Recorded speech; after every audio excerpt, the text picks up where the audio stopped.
Well, good evening from London and welcome to a special edition of Piers Morgan Uncensored. Andrew Tate, one-on-one. He's the most famous man you probably never heard of, with billions of views online.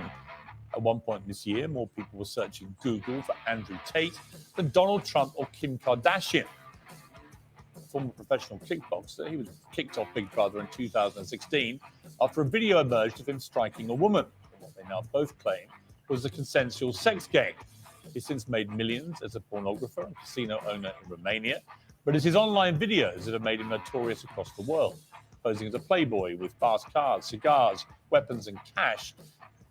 He rants about his often scandalous views on women. Or instruct a female to provide sustenance. Cook. So I think my sister is her husband's property, yes. Tells young men they can get as rich as him by paying for his digital life lessons. I have 100 business tips I'm going to teach you, which will allow you to make your own money instantly. But amid a global media backlash, the net has closed on Andrew Tate. While millions still share his videos, he's effectively banned from the web, booted off Facebook, YouTube, Instagram, Twitter, and TikTok. To his fans, he's a misunderstood satirist and the victim of big tech censorship. To many others, he's a malicious misogynist. Tonight, I'll try and get to the truth. Well, some of the opinions Andrew Tate shares in his videos are undeniably deeply offensive. We're going to show you some of them on this show. I think you should see them for yourself, not simply hear what he says about them or what other people say about them. Tens of millions of people across the world follow Andrew Tate, and with a big following comes a big responsibility, as well as a public interest in holding his views to account. If outrageous opinions are read aloud, they can be challenged and exposed for what they are. If they're silenced, the person holding these views can become a martyr. So that's why I invited Andrew Tate to come here tonight, and he joins me now live. So Andrew, well, welcome, first of all. You come all the way from Romania to do this interview. Correct. What do you hope to achieve from this interview? Why are you here? It'd be interesting to have a conversation with you. You've certainly been the subject of your own divided opinions in the world. There's a lot of people who would say some of the things you say are perhaps dangerous or toxic. So I thought you'd be a good person to speak to about this subject. I didn't know much about you before this year. And then I suddenly became very aware of you, as the world did, because, as I said earlier, you were the #1 subject searched on Google ahead of Donald Trump. Yeah. I didn't think it was even possible. Yeah. Why did you get suddenly so popular / infamous, do you think? I exploded. I certainly didn't do that with magic. I've been on the internet for a very long time. I think in the world we live in now, as the other side, the people who disagree with me, as they get more and more tyrannical in their censorships and their hate mobs, etc., as standard masculine practices are deemed toxic, I didn't put a magic spell on everybody. I managed to accumulate a large amount of affinity with the male populace across the Western world because I'm simply saying things that many men believe, think, and feel. The problem I would say is I want to play you just a clip off the top. This is from Joe Rogan, who's somebody I absolutely love. Sure. And I think it explains to me what I presume my issue with you is going to be, right? Correct. And you have absolutely got the right to try and persuade me otherwise. Sure. But Joe Rogan said this about you.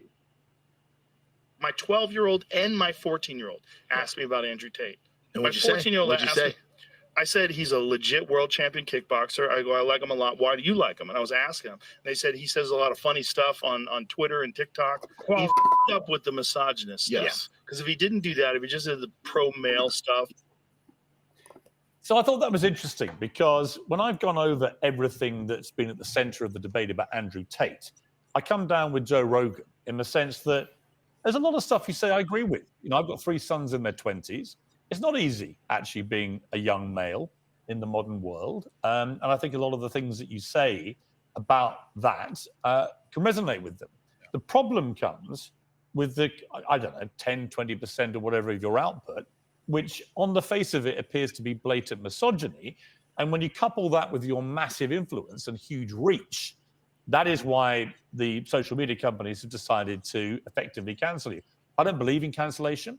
I don't believe in censorship particularly. That's why I've invited you to come on the show. But I do think a lot of the things you've said are blatant misogyny. Do you accept that? So you made a very interesting point there. You just said on the face of it appear to be blatantly misogynistic. I understand that on the face of some of the long format content I've made. At the end of the day, people don't judge a book by its cover, but in reality, people do judge books by their covers, and that's what's going to get you like the attention. That's what's going to get people to open up the book in the first place. So if you're if the first thing people see about you is that like you're a misogynist, then that's no matter if he has like 10 hours of like valid content. If the first thing that's drawing people to you is that, then I mean that's what they're going to be known as. And so this is a chance for him to, I guess, open up the book that has been covered, and hopefully he does a pretty good job at that. I do not hate women in any regard. I have no negative relationship with women. No women have come forward saying I've hurt them. I have no criminal record for hurting women. There's no way I can be seen as the face or the devil in regards to how men treat women on the planet. I'm absolutely and utterly the opposite. I believe in protecting and providing. I've been misunderstood. There's been large contingents of people who have tried very hard to purport lies about me. And the truth of the matter is I've been producing content for a very long time. Hours and hours of videos been cut down to 2 or 3 seconds of clip. Those clips have gone viral and people misunderstand me. But I think you've used this phrase and be taken out of context. And I'm not sure that is correct in the sense that it still comes out of your mouth. And some of the things you've said, I just think are blatantly. Well, let's do them. Let's hear them. Let's go through some. Sure. Right.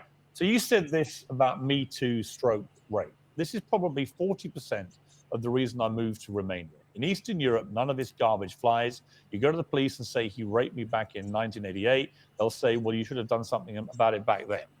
Yeah, so the point I was making was obviously at the height of the Me Too scandal, and also if we look at Amber Heard and Johnny Depp, there's been a lot of high-profile cases where men have been accused of things they did not do without evidence, and their lives have been completely and utterly destroyed. Right. When I say these things, people sit and say that, oh, he hates women. I don't hate women. I think rape is disgusting. I would take a stronger stance on rape than the British government. I think these people should face the death penalty. But to sit and say that women without evidence can go forward and just make up accusations against men, even though they've been repeatedly proven to destroy men's lives at will, is absolutely and utterly. What about a woman who was raped back in 1988 and goes to the police? Then the man should face absolute and complete justice.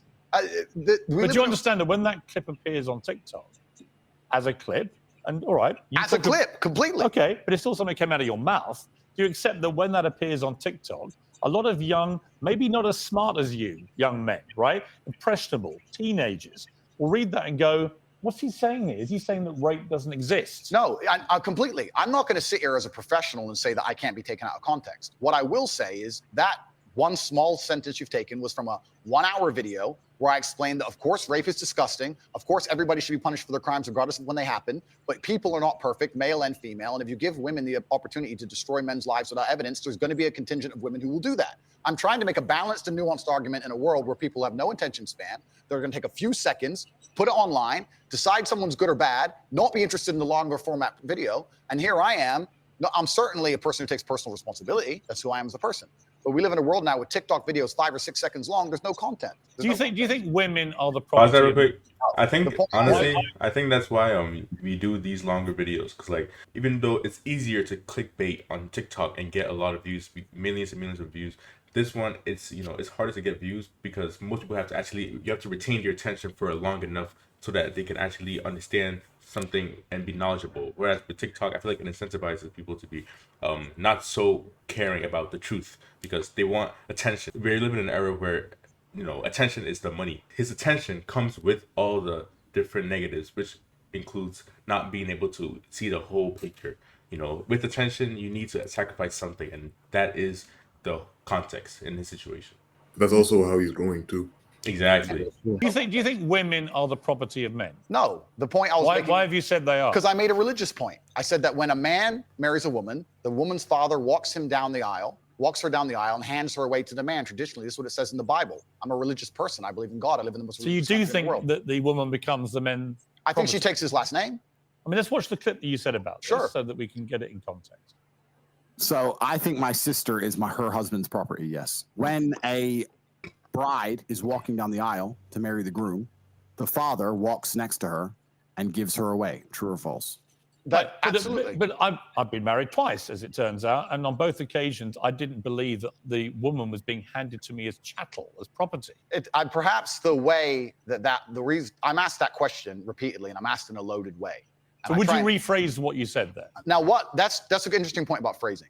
The way I would say things before I was famous, I have to take personal responsibility and accept that if I make a video that 500 people see and 1% of them misunderstand it, that's not a problem. If I make a video that 5 million people see and 1% of them understand. So specifically on that point, I think my sister is her husband's property. She took his last name. She married him. She wanted to join his family. She has said it herself. Right. So she's still a sovereign individual. She's absolutely not a sovereign individual. Property means that the husband owns your sister. Listen, my friend, if we want to argue about this, you need to go back to the Bible, to the Quran. You need to argue with religious. No, I'm not talking about anything in the Bible or Quran. But that's what it says. No, I'm asking you what you think. I think that if a woman marries a man and she decides to take his last name, that they have different roles and responsibilities within that marriage. And I believe that. That's not the question.